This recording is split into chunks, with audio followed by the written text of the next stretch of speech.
G'day guys, Jake here. Today I'm going to be showing you how to customize your Office 365 or Microsoft 365 login page. So this is the login page. This is just the default one. So as you can see, when we hit next, it still looks like the default and you can put in your password and log in.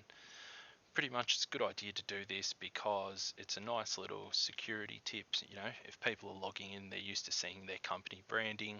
If somebody does do a phishing attack, well, it looks different, so they might go there and go, oh, that doesn't look the same as normal, and then not log in and not compromise your data, compromise your passwords and all that sort of stuff. And also it just looks a little bit more professional. So to do this, what you do is you log in as your administrator and log into portal.azure.com. as your Office 365 or Microsoft 365 administrator, global admin should be able to do it. And then go to Azure Active Directory. Once you're in Azure Active Directory, there is the company branding section. If you click in there, if you haven't configured it, it'll say configure text and graphics that the users see when they sign into Azure Active Directory. So this will work all across Azure Active Directory as well. So even if you're logging into the Azure portal, it'll come up.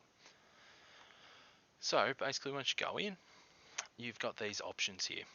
For your language, at the moment we're just setting up for a default language, which in our case is English. So we're going to pick a sign-in background. Here you can see it has to be under 300k and it can be up to 1920 by 1080 and a JPEG or a PNG file. So I've just got this file that I got that's able to be used.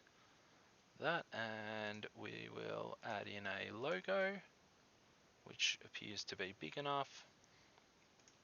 Username hint.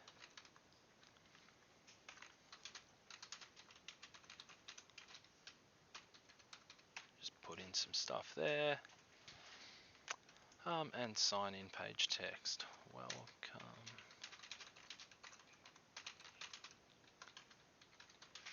Portal.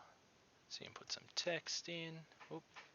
If you flick across, you can move down there as well, and that'll be able to show you what's going on.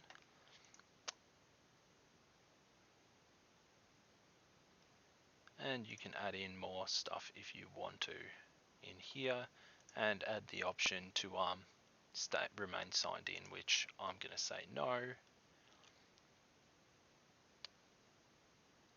And it gives you the warning that if some features of SharePoint Online and Office 2010 dependent on users remaining signed in, users may get problems.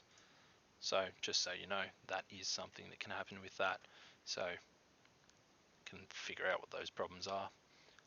Save that, and then we'll have this created the tenant branding. So now if we go back here